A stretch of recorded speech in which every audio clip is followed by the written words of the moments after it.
The Things We All Carry is a podcast about first responders and their stories surrounding trauma on the job. The intention of this podcast is to raise awareness and share meaningful conversation around a subject often viewed as taboo or simply ignored. Be aware this content may be graphic and it is real. It may not be suitable for children or adults triggered by this subject matter. Welcome to a bonus episode, technically episode 79, of The Things We All Carry. Destiny Morris is a licensed marriage and family therapist from California. Her practice centers around first responders, spouses, and relationships. She is certified as a first responder counselor, as well as being trained in the practice of EMDR and trauma-informed. She works with individuals, couples, and holds first responder partner groups. In this conversation, we discuss the idea of hyper-vigilance and how it affects relationships. We delve into the topic of sex. Yep, sex and the first responder. Sex, interpersonal relationships, family planning, communication, and how the life of a first responder affects all of it. You can find Destiny on Instagram under the name On Being Resilient, on_being_resilient. I look forward to having her on again to get a little more into the weeds on a few of these subjects. A quick reminder to please help us build a community which not only recognizes, but supports each other through the struggles and recovery. Reach out through Instagram at The Things We All Carry or email mystory@thethingsweallcarry.com to offer support and share your story. Please remember to leave a review on iTunes and give a shout out to any first responder you know, love, or care about. Y'all enjoy the show.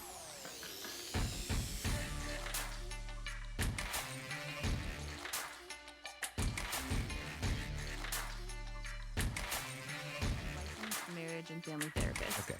And your state of California, correct? That's right. Okay. Record to the cloud. Recording in progress. All right. So if you're ready, we just have a conversation like I do with everybody else. Yep.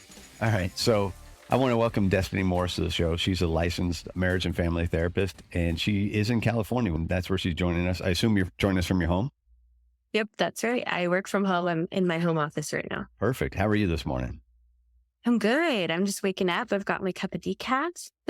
Oh, see, I've got the advantage. Mine is the full octane, put it that way.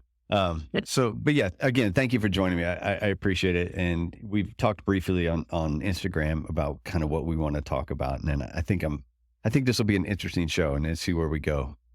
Mm-hmm. You want to tell me a little bit about yourself? Where did you grow up? Yeah. So I grew up in California, Santa Barbara County, which is where I live now. This is where I've grown up. I studied abroad for a little bit. I lived in New Zealand. I got to travel Australia a bit.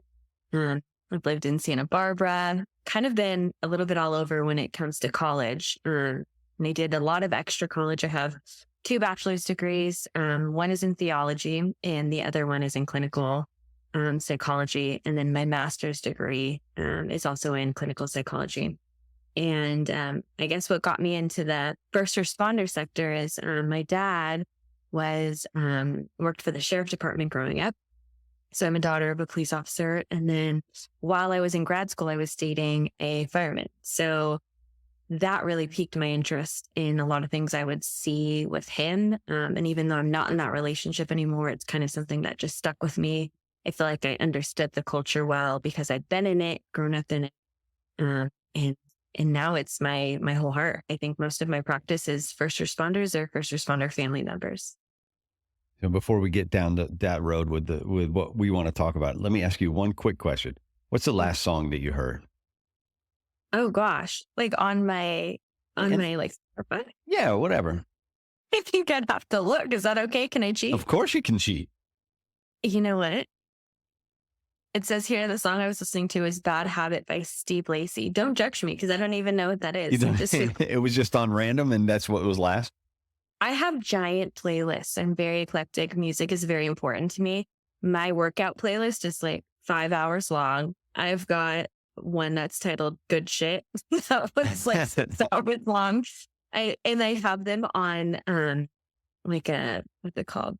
A shuffle all the time. So it's kind of random stuff on there. That's perfect. No, that's exactly why I asked, because music is important to me. It's something that I have with me all the time. It seems like I always have something on, And so it just hit me. I was like, why am I not asking people? Because now I can take that and I can listen to it and maybe add to my list. Unless it's a horrible song and you go, wow, Destiny. Well, but then I'll just talk ill of you and we'll put it out in the episode. No, I'm just kidding. All right. So I know one of the things we were going to talk about was this hypervigilance with first responders. Can you define that to start, just so people are aware of what we're talking about? Yeah, I think that it's an overcomplicated thing. And I think it's maybe could be oversimplified. And I'm going to try to do that just for the listeners' sake so that it's really clear. I think that hypervigilance is this hyper awareness of not just yourself, but everything around you. And first responders tend to get tagged with the term hypervigilance. They usually go hand in hand, especially clinically, because of the aspect of the job that you have to be on. You have to be watching everything around you. You have to be aware of yourself. That is how you function as a first responder. And I guess the piece that's important here, and I think talked about often, is hypervigilance is often something that cannot be turned off once you're off the job. So hypervigilance is something that helps you function well in the job because you're hyper aware of everything. But when you get off the job, it's not necessarily useful and it can get in the way. And I know that's something that we're going to be talking more about as far as relationships go. So what's an example of hypervigilance once you're off the job? That you would have someone come to you and say, this is what's going on. And you go, I know exactly what it is. Yeah, there's a lot of different ways it can manifest, I guess. One of them would be constant irritation when you get home, inability to relax, a hard time sleeping. I'll have some first responders that say, I just got off the, gnarliest shift and hardly slept at all. And I'll ask, well, did you go home and take a nap? Like, did you get some rest? No, I'll lay there and my mind will just be crazy. It'll be racing. I can't sleep to save my life. That is a huge red flag for hypervigilance. It points right to it. Again, that irritability, unable to be present is a big one with your family when you come home. That's a big sign of hypervigilance as well. What about the things that I kind of always hear from people when I talk to them, or even if it's not on a recording, just talk to them in passing? Things like, oh, when I sit in a restaurant, my back has to be to a wall. I have to look at the door. When I go to a concert, I have to identify the exits, and I don't like people behind me. I want to know everything that's in front of me. Things like that. Would you consider that hypervigilance, or is that a small piece of it? No, that's definitely hypervigilance. I hear that more from, I would say, people in law enforcement rather than firemen. The piece of having to watch your back. And that's just the cultural or I guess political difference between people that are in law enforcement and people that are in the firehouse. Because in law enforcement, people are against you for the most part. Mhm. When you show, it's not exciting for anybody. It's not helpful for the most part. People don't see, our culture doesn't see it, even though it is helpful. Our culture does not see it as that.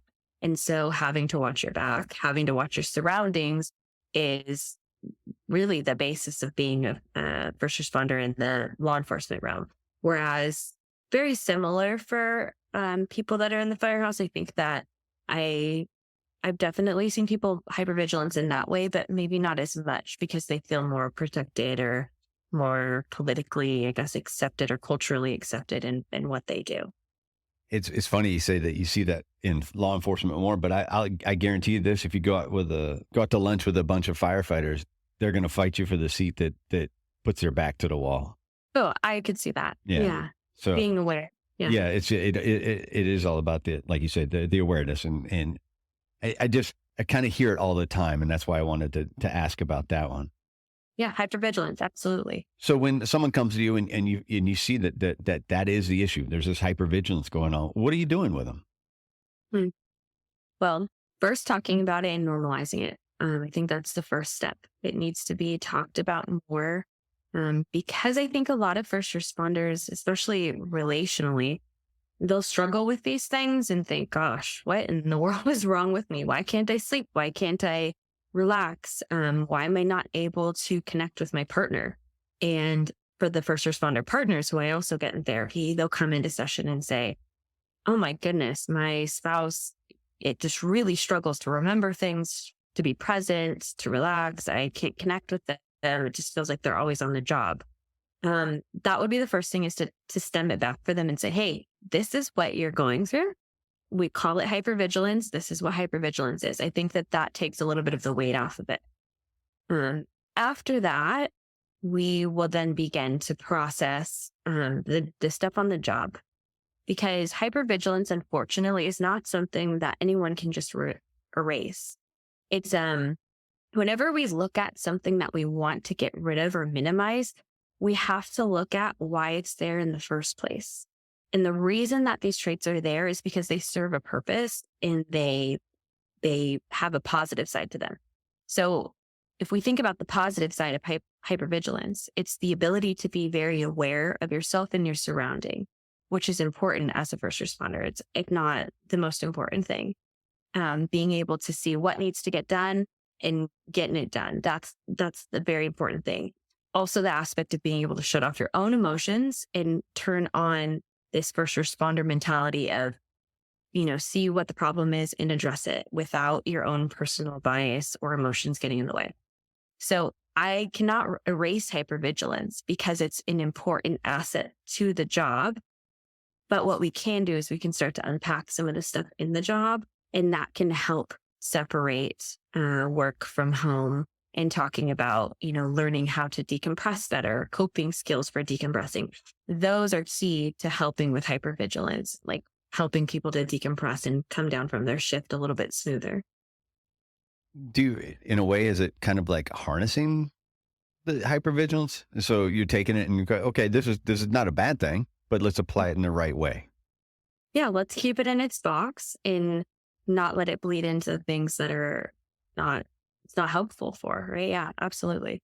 How does this hypervigilance, how does it affect outside of the job? I understand we keep watch, we have trouble sleeping, but it has to be impacting everything about life for some people. Yeah. Well, some people can't turn it off, right? You get home and you take off your work clothes. And I would think people in a 9-to-5 job, not myself, because I struggle with this too. I think therapists also struggle with it on a different element, but people with us, think someone that works as a waitress, maybe let's use them for an example. They come home, they take off their uniform, they shower, they lounge on the couch, and maybe they'll think about things that bothered them about their shift. But at home, they do not continue to be a waitress. They are, mom, wife, individual. First responders, when they get home, a lot of times they take off their uniform, shower. Some first responders are really good at turning that part of themselves off, but I've seen a lot of them, and maybe it's just a bias because of the people I see in my practice, right, people who struggle with this. They struggle to take off the persona or the job or the identity of being a first responder. And that's where the hypervigilance can get in the way. And I can speak more specifically about that too. Yeah. And that's one of the things I've heard from a lot of my guests are you're a human who works as a firefighter. Let's not be that you're not a firefighter. That's not your identity. It's your job. And that's exactly what you're saying. Yeah. Yeah. I see it come in the way with spouses a lot for a few different reasons. One of them, I'll hear them say that their spouse will come home and then start to run the house like it's the firehouse, or start to come home and, start to talk to their children like they're deputies. Yeah, that doesn't work. I mean, it works for a certain style, but not for success.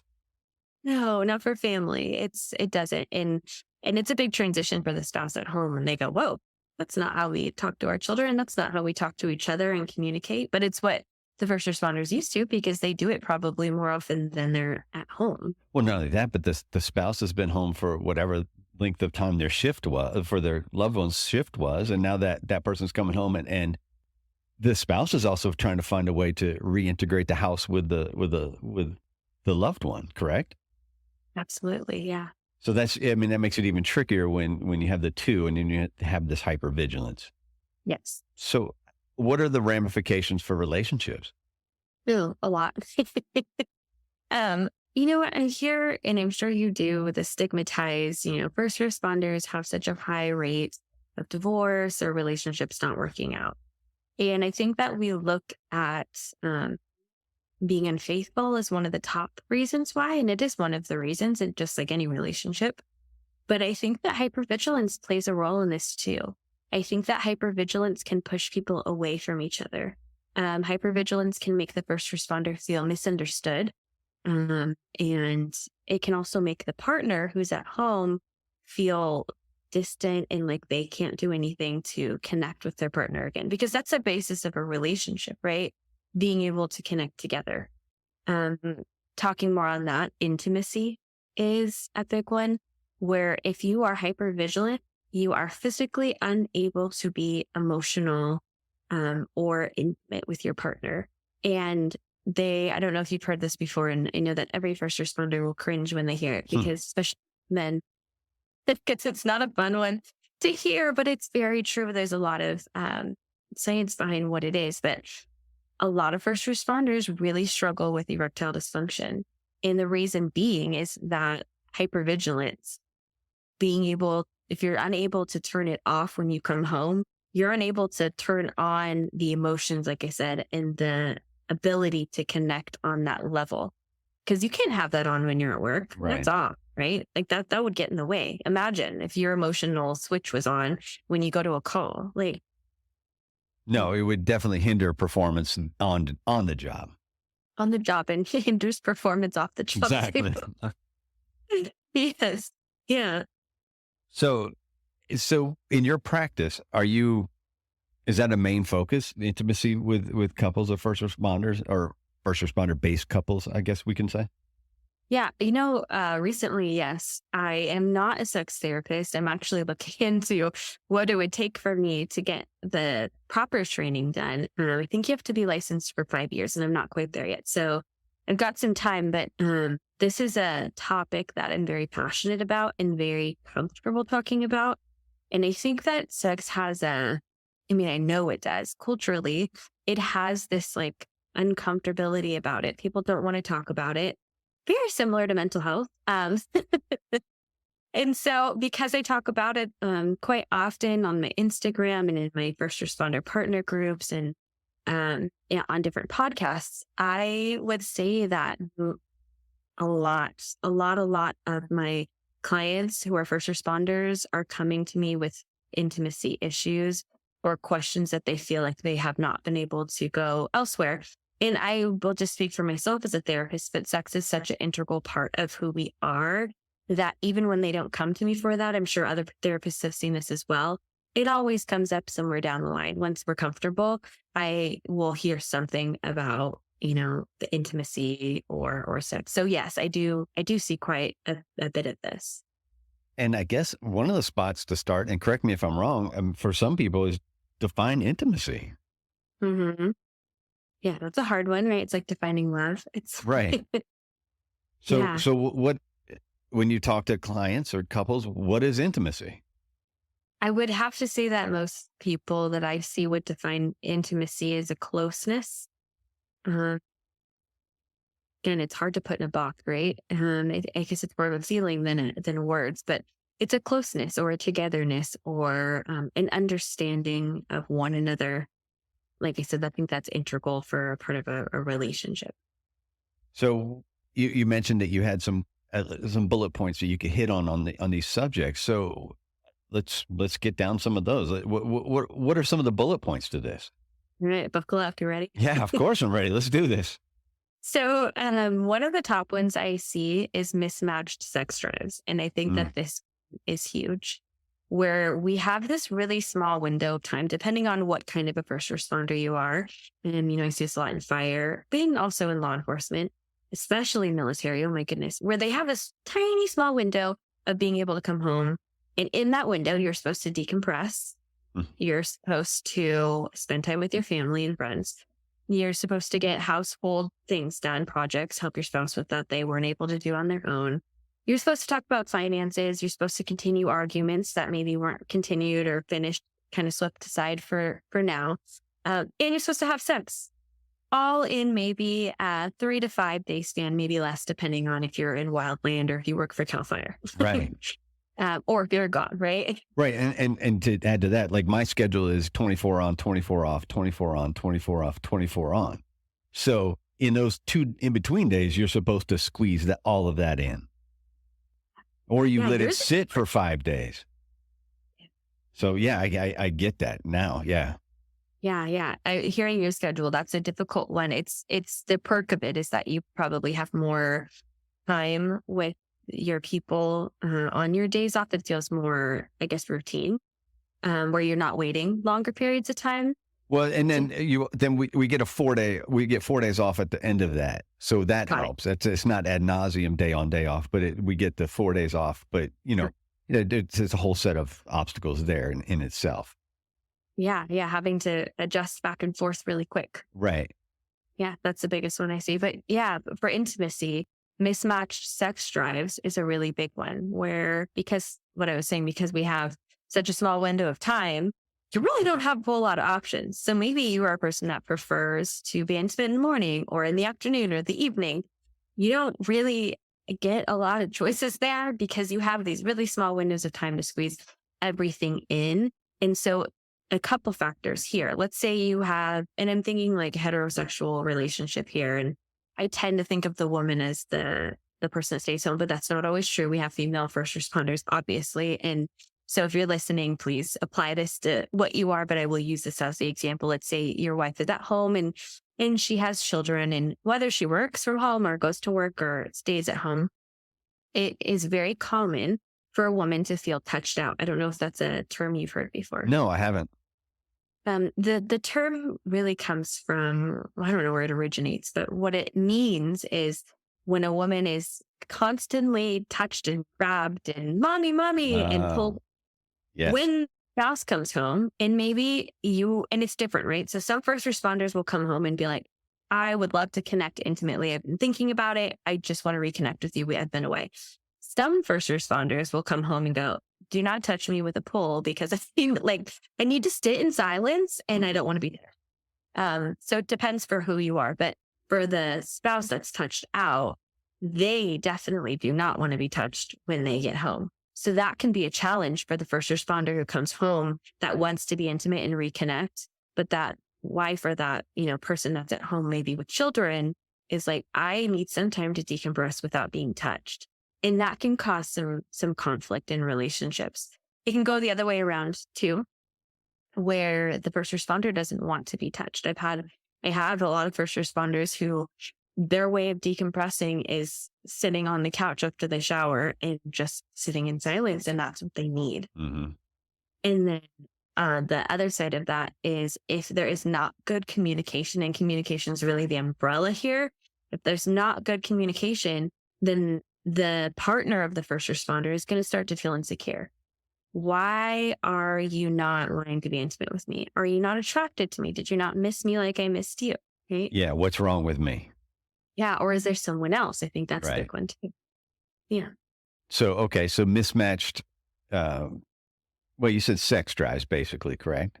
Yes. Yeah. And so that relates to that touched out, obviously, if you're trying to squeeze in everything, and then you're also trying to find time for that intimacy, which is so necessary in a relationship. And what would create the mismatch though? Is that an innate thing in somebody as a high or low sex drive, or is that from the stresses of the job and family? Both. Yes and yes. I think that it is an innate thing, right? We have a certain amount of hormones in our bodies, and some people have higher sex drives than others, and that's very natural and normal. On the term of, or on the attaching it to hypervigilance for the first responder, that can really affect your sex drive and your hormones. Absolutely. And we know that there's studies that show that stress is a really big factor in those kinds of things. And I'm thinking more along the lines of hypervigilance, right? The reason we have hypervigilance as human beings is to protect us. It's a protective mechanism. We have fight, flight, and freeze. So if a bear, it's always the bear, right? No, there's no other. Well, always running into bears. Always running into, have I ever run to a bear? No, but it's always the bear. So a bear comes at you, you are going to go into fight, flight, or freeze. And when our bodies do that, they stop pumping blood to the parts of our bodies that are no longer useful in that moment. So, and then we also increase our blood flow to our hearts and our lungs and, the things that are actually needed to perform or to protect us. And so hypervigilance is a spinoff of fight, flight, or freeze. And it's our body protecting us. So if we think about the literal form of blood not pumping to certain parts of our body, that goes back to erectile dysfunction. Right. It goes back to our sex drive. It's not even on the radar when you're at work. You're not maybe it pops in your head sometimes, but when you're working, you're probably not thinking about your sex drive. You're probably thinking about, what you need to get done, what's in front of you, what that patient needs, how you're protecting yourself, watching your back, all these things.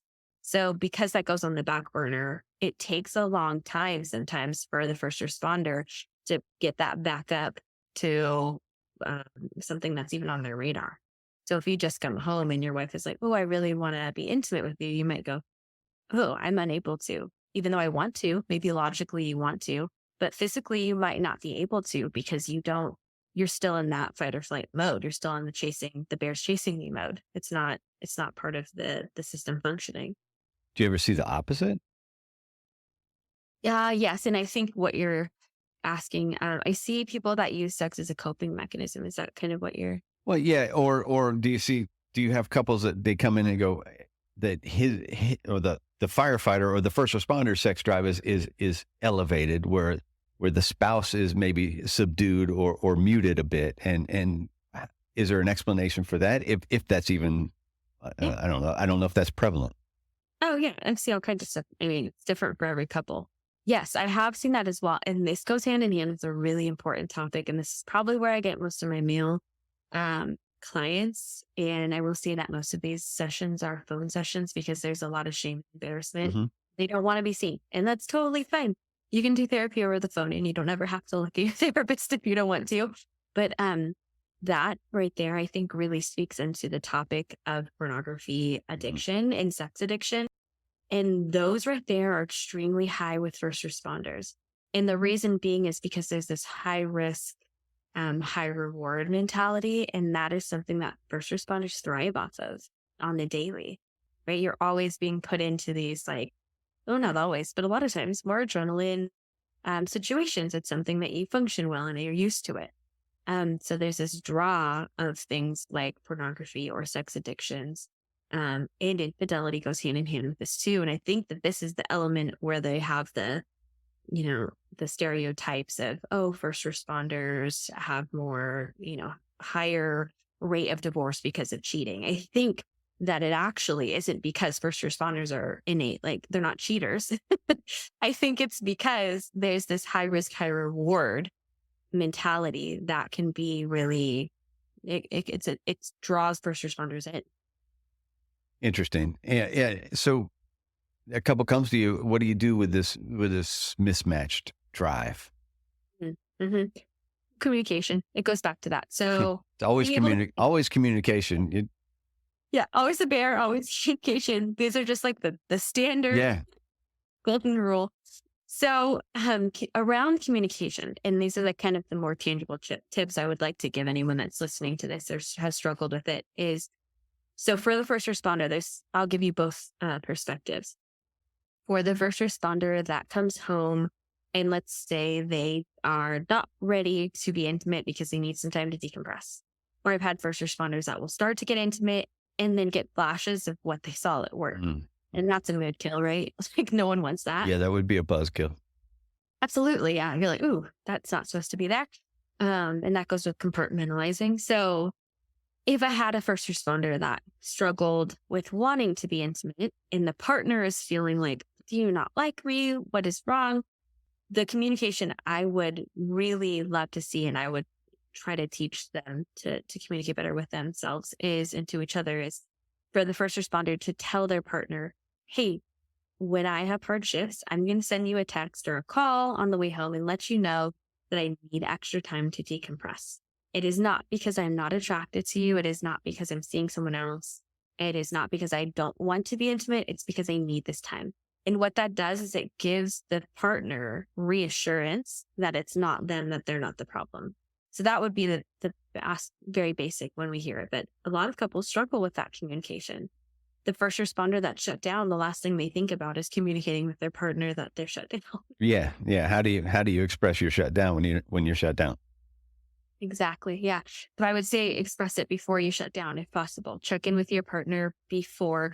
And it could be helpful too if the first responder struggles with that for the partner to know and go, okay, I'm actually going to check in with you. I will text you on your way home and say, hey, thumbs up, thumbs down. How are you doing?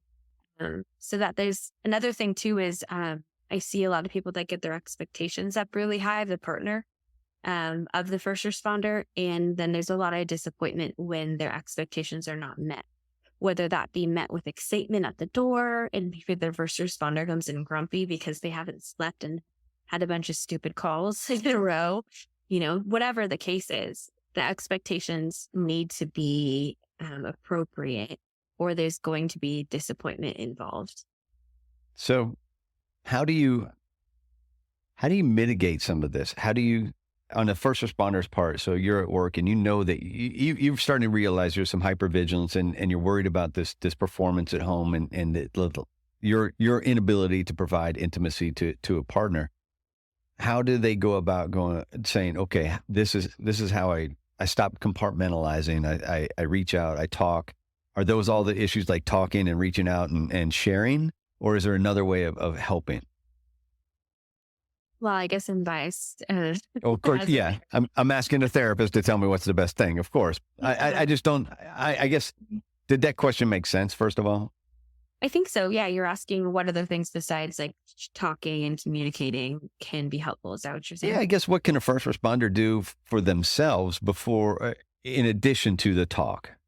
Yes. Okay. Yeah. I do have other resources for that. So obviously talking about it is important. And I kid you not, almost every single time I get a first responder that's struggling with intimacy, I'll get more into a comfort level where we'll talk about and actually be honest. It's hard to do that with people, especially with the shame aspect. Pornography is always in there. I tell you what, every single time when I get a first responder that's struggling to be intimate with their partner, pornography gets in the way. And the reason being is because it creates an intimacy with something else.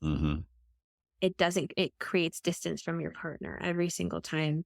And I also see this as far as like functioning too, is, this is not what you asked, but I'll circle back around. Oh, you're good.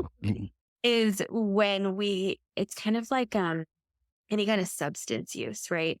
If you're, let's use weed. You smoke a certain amount of weed for the first time in your life, you're going to get high on a very small amount. Right.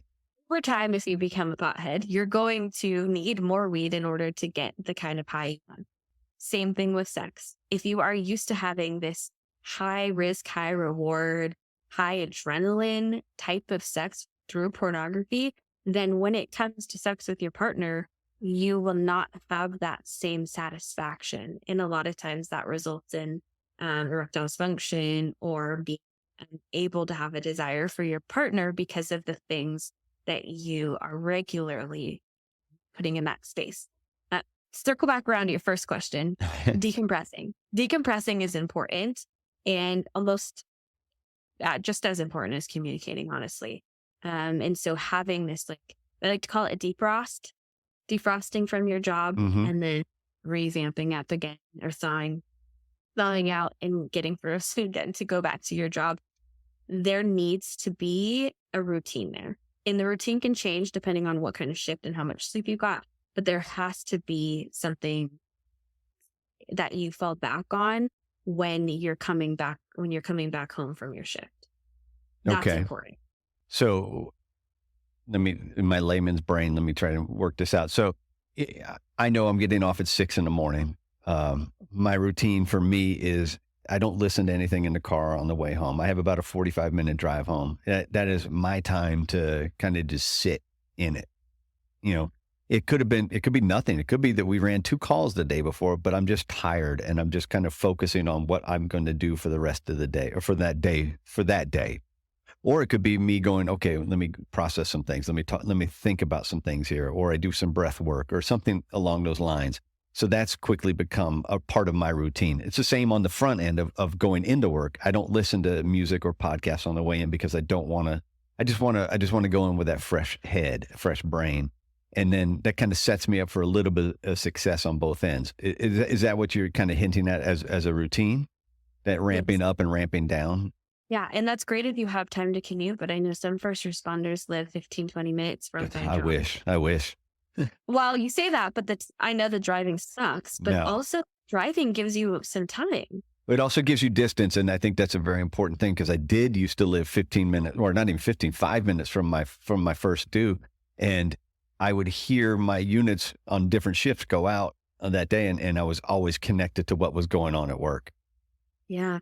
And then also the aspect of having to respond to people that are your neighbors and your friends and your family members. Right. That's hard to separate work from emotions when you do that. So just trying to find a routine that would set you up for a little bit of success on both sides of this equation, correct? Yeah. There's this, I don't know if you've heard this before, but there's this, what they call it, the theory of finishing the stress cycle. Have you heard this before? No. Oh, it's brilliant, really. And everyone needs it, even if you're not a first responder. But we have something called a stress cycle throughout our day. First responders really have a stress cycle because they're hypervigilant, so their level of stress is very high during the day. We can't just stop it. If we stop the circle, it doesn't complete and it doesn't finish, then we're stuck in this state of hypervigilance. And there's a book on it. It's called Burnout. The book is written for women, but I think there's so much good and valuable information in there that a man could listen to it or read it as well. But her name is Emily, and she has a PhD. I can't pronounce her last name. So I'm not going to try. The book is called Burnout, and she talks about the stress cycle and how if you don't stop or continue or finish the stress cycle at the end of your day, then you are stuck in the stress.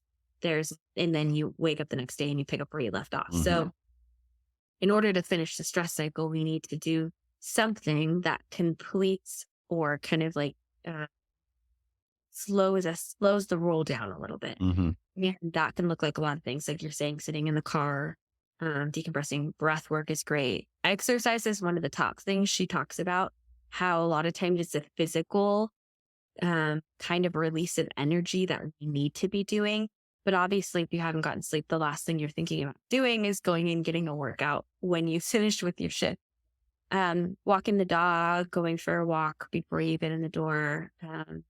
I am so part of this cult, so I apologize for how excited I get about it. Ice baths, I kid you not. Every first responder needs to be getting an ice at some point in their life just to experience it. But I got an ice bath, and that has been huge for me personally. And I'm not a first responder, but finishing my stress cycle at the beginning or the end of the day.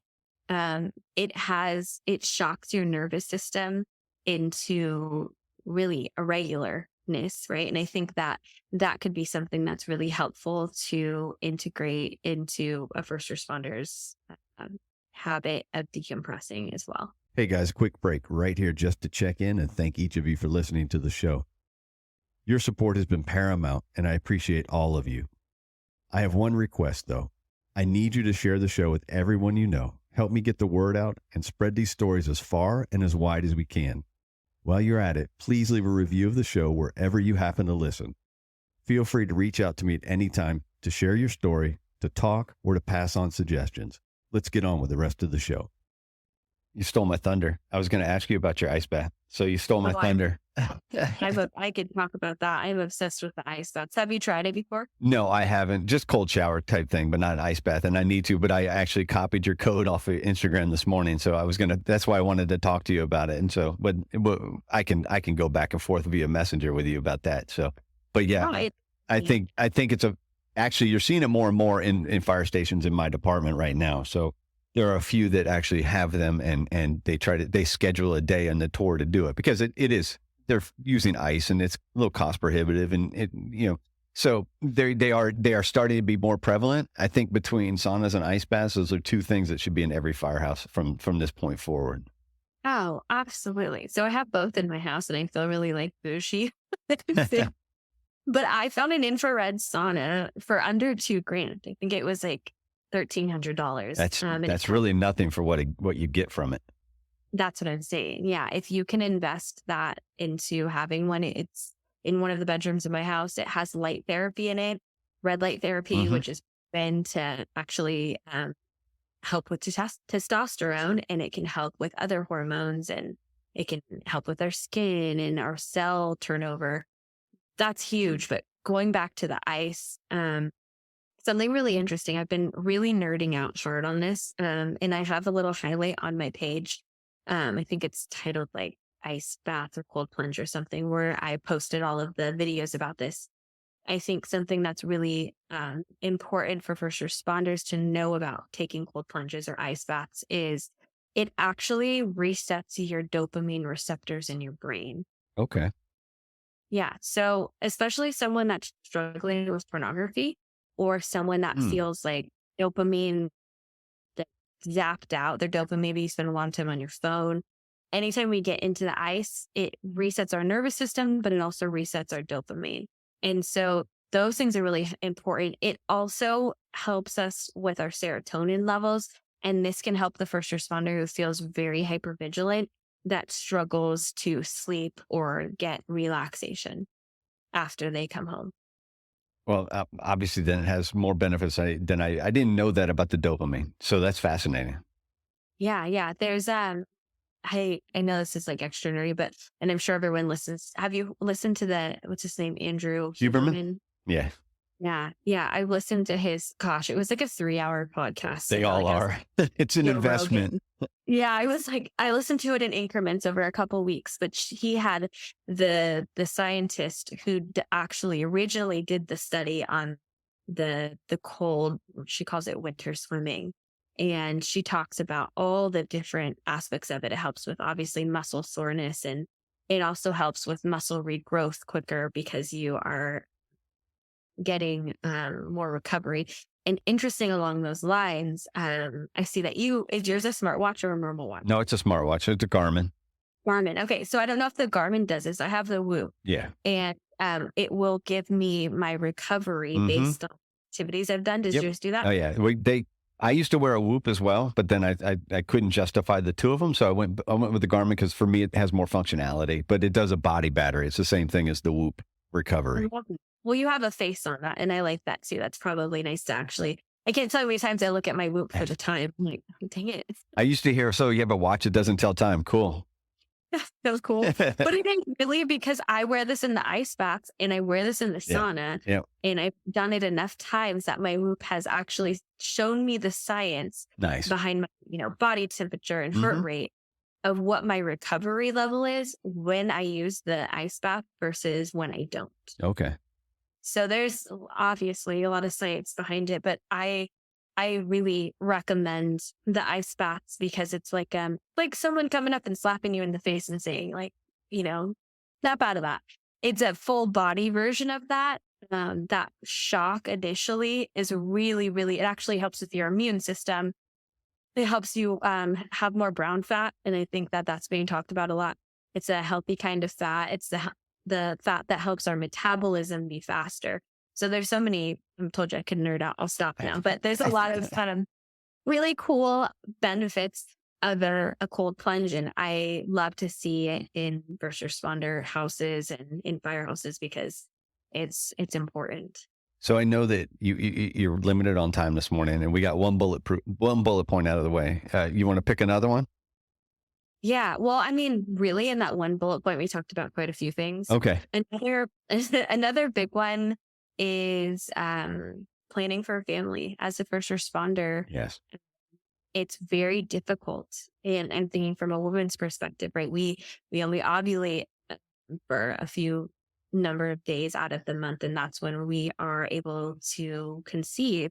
And so if you're trying to match your first responder's schedule off, plus your body ovulating, plus your sex drives, because that's a whole nother thing when people are planning for babies, it kind of like takes the fun out of sex. I've heard a lot of couples who are like, sometimes it feels like a chore because we have to do it on certain days, or you want to get as much sex in as possible to higher your chances of having a baby. That can be a really prolonged or difficult process. And then there's also the stress mentality of the first responder might have a lot of pressure, or where they have like performance anxiety because they know that their wife is going to need to have or want to have sex for whatever reason, whether you're planning for a baby or not.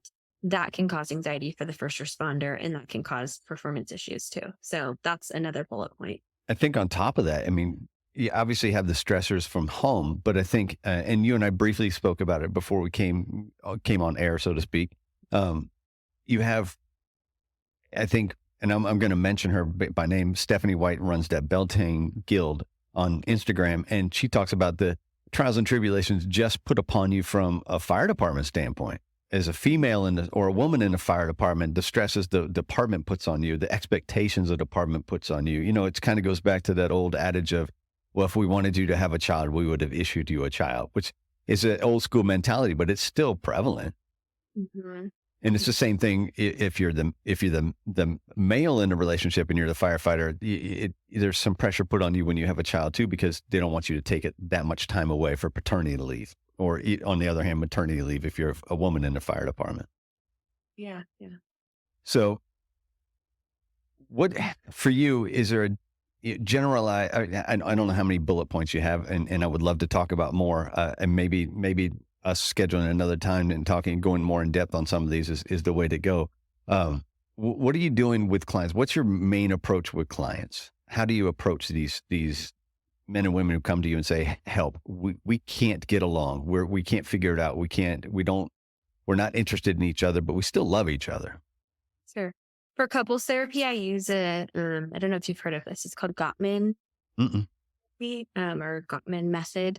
It's this couple, their last name is Gottman, and they created this really cool system of how to do couples therapy. And basically what it does is allows the couple to see and empathize with the other person's perspective.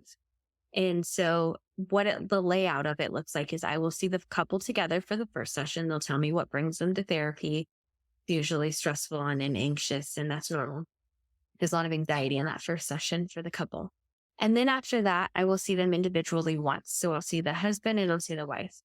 And then for our fourth session, they come back together and the rest of our sessions are together. Mm-hmm. The reason I do the individual sessions is because that part allows me to get a little bit of background of who you are, where you come from. You know, did you grow up in this kind of a family, or what kind of trauma have you had?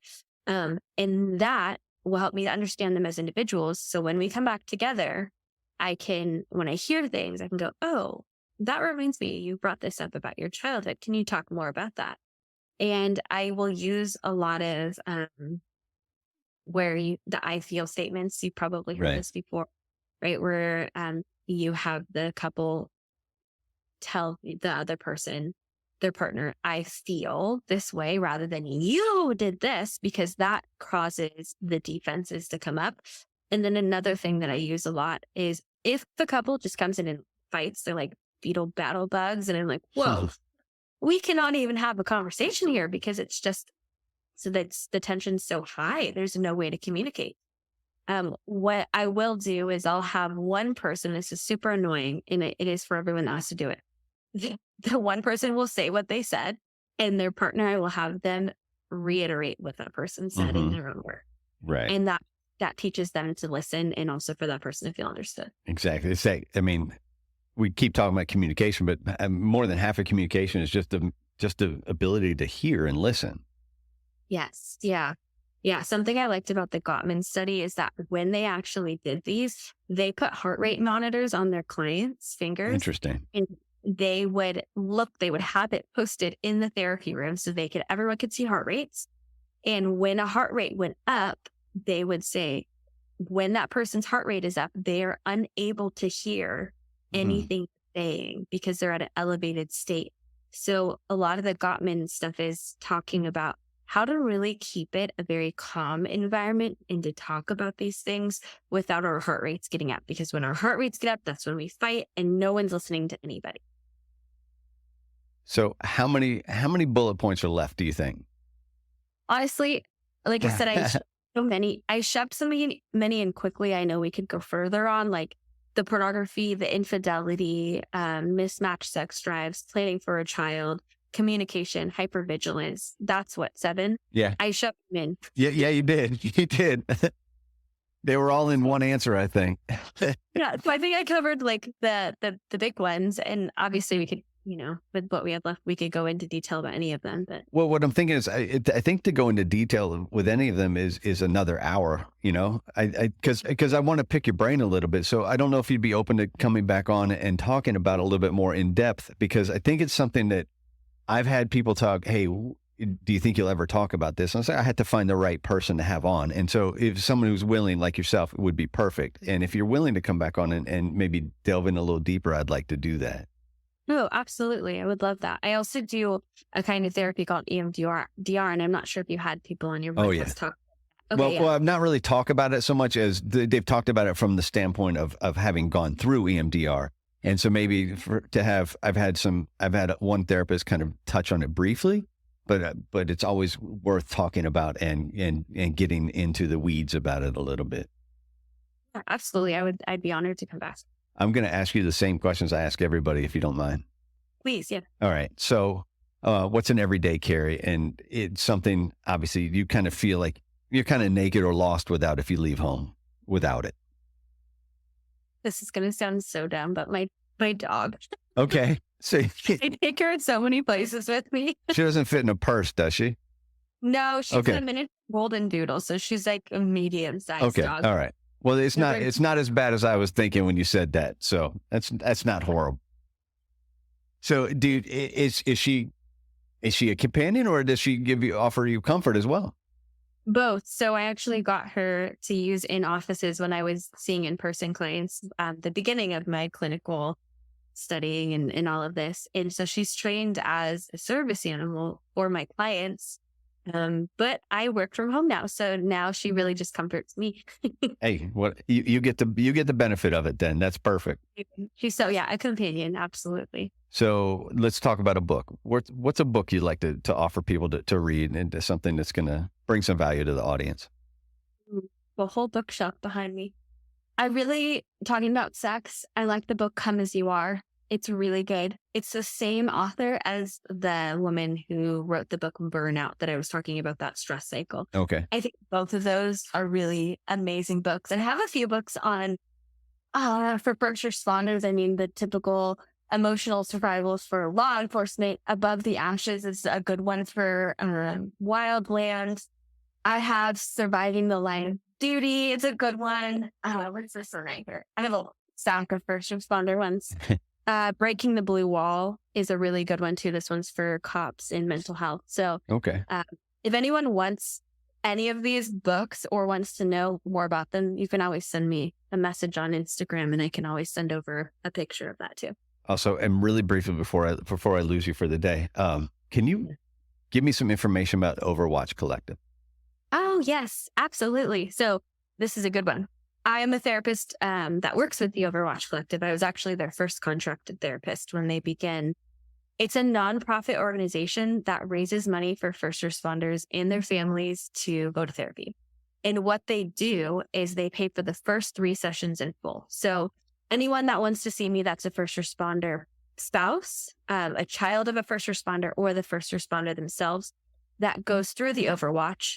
They ask you for like a 1 to 2 page description on why you need financial help. So you just put your information in there.